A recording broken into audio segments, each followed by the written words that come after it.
Hello my friends, welcome to my channel. This is Hugo Correa. In this case I want to show you something that I did with my cat Paco.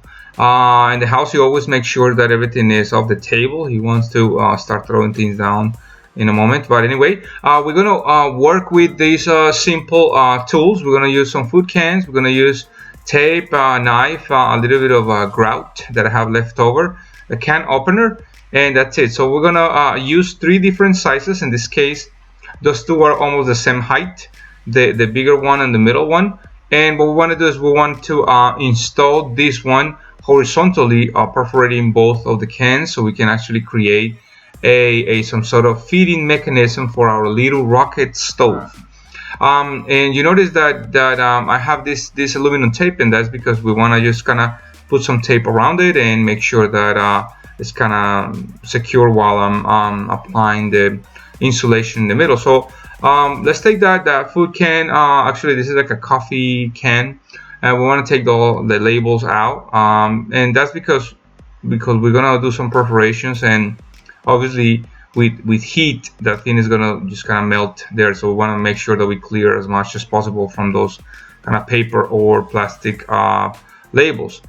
Same thing with this one. So what we want to do is we want to make sure that we have all these cans clean. You know, you want to work on them in a way that, you know, it's a little more easy, more practical. So it starts with the marking of the bigger can with the smaller can.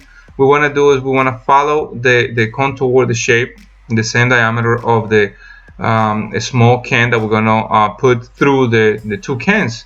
So we'll start by, you know, marking them. And again, the middle piece I actually cut both ends, but if you just cut one or you open the can, that's enough. You know, I cut both ends, and you don't have to. I did it just because I wanted to work a little more easy, more freely, but it's up to you. You just want to make sure, like in this case, that you go back again and make sure that the diameter that you cut in is the right diameter, because we want to make sure that you kind of use the small can as a sleeve, right? The way that I do this, a lot of people may use some sort of metal pliers and stuff like that, or scissors, and in this case I'm using a new blade on a utility knife, and I'm pressing down. You want to make sure that your fingers are away from there. That's kind of the most delicate part of any type of work that you do with food cans, is to cut it.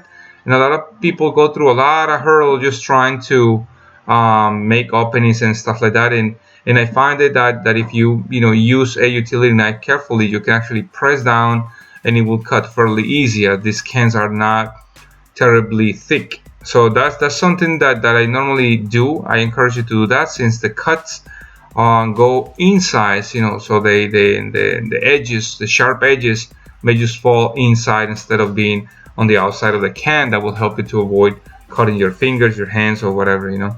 So that's the same thing that we're gonna do with the larger can. We want to make sure that we they fit really well, because once the middle one is inside the larger one, it's going to be a little harder to just kind of play around. So if you need to do any adjustments, you do it right outside there. And now we're going to cut the bottom part, you know, of the small can. And if you cut it from the beginning, the problem is that when you press and you kind of lose the shape of the round shape. So you want to make sure that you do it at the end. And I'm using this cool can opener. I bought it not too long ago. It's amazing because it takes the seal. It doesn't actually cut. It just kind of presses the stuff down. It's a really cool, weird tool. Honestly, I was kind of impressed the first time that I saw it. I'm going to leave it in the description. See where you can get it. It's really useful, really safe, especially for the family. You have little kids around. And now we're going to do the same thing with the bigger can. We're going to make sure that we cut that part down, and we have a nice opening for the small can to kind of just drive through. So once you finish doing this thing, you want to remember that any type of stove will emit a lot of heat, and the reason of having that centerpiece right there is because between the larger piece and the middle piece, you're gonna have a space that we want to fill with some sort of insulating material. That's the key about this rocket stove. That is really efficient because it saves a lot of energy by not wasting the heat on the walls of the stove. So by adding some sort of media in the middle, like sand or cement mixed with sand or a little bit of fine gravel with that, you will help avoiding losing so much heat to the outside, and obviously you won't burn yourself as well. So it's a really cool way of doing the stuff. And for that, I have a funnel and also some leftover grout that I had. So I'll show you in a moment how I did that stuff. So the aluminum tape that I have here, you don't really have to use it, and the reason is that I'm using it to kind of secure it. But once you pour the cement, you add a little bit of water or something, it will solidify, and your bottom small can will stay strong. So I put this one just to make sure that won't move. And the fine grout that I'm using, the leftover grout that I have that I'm using as insulation, won't kind of spread around. So that's the thing with the tape that I'm doing. So don't get, I mean, if you don't have the tape, it's fine. You just make sure that you don't get frustrated if you have a little bit of the insulation spilling off a little bit. Then later on it will get solid and it's fine.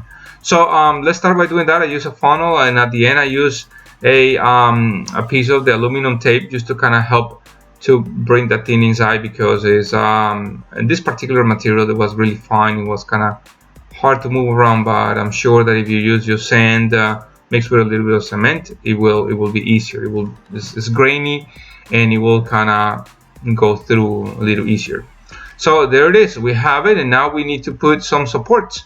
And for the supports, what I'm going to use is like some screws that I have, and that will help, like 8 screws, and these ones are not too long. But the cool thing is that you can leave a space in between the stove and the pot that you're going to use, just about like an inch away. Maybe you can even leave it lower, like ½ inch, and that's because you don't want to waste energy from your limbs, the fuel that you're using to kind of cook with. So that's important. You start gonna make sure that you have some space. If you leave it like that, I mean, the stove is gonna suffocate and it's just gonna die off. So it's important to leave some space in between the pot that you're gonna use and the stove. So now we're ready. You can with screws, you can actually adjust the height just in case you're not frustrated. And the next thing that we want to do is we want to go ahead and turn it on, right? So I waited until nighttime to kind of show you the flame that comes out of the stove. And I'm using just a little piece of wood that I found on the front yard from the tree. So there's like dry limbs that fall off, and you can use it for cooking. That's how efficient this little stove is. In fact, you don't want to put something extremely thick. You may want to use something not thicker than your thumbnail, because it's just not thumbnail but thumb. Yeah.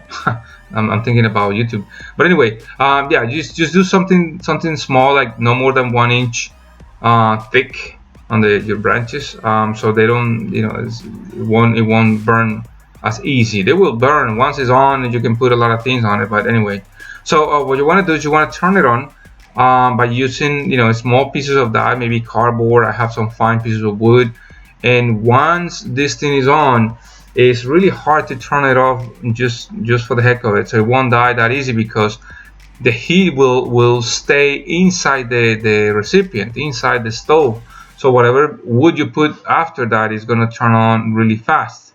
It's gonna it's gonna work really well. So once you have that working, you can actually go ahead and start cooking. That's as simple as it is. You just want to have some limbs next to you, so you can actually start cooking more with them. It takes me like less than 10 minutes to warm up my food whenever I'm one of my job sites, and I just take the stove with me.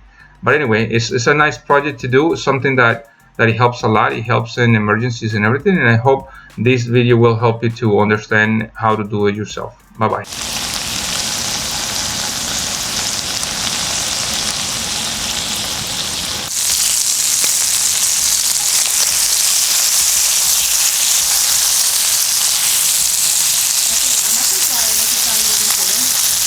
Thank you for watching my videos. Don't forget to subscribe, hit the little notification bell over there, and see any of these videos that are around me. I'll see you soon.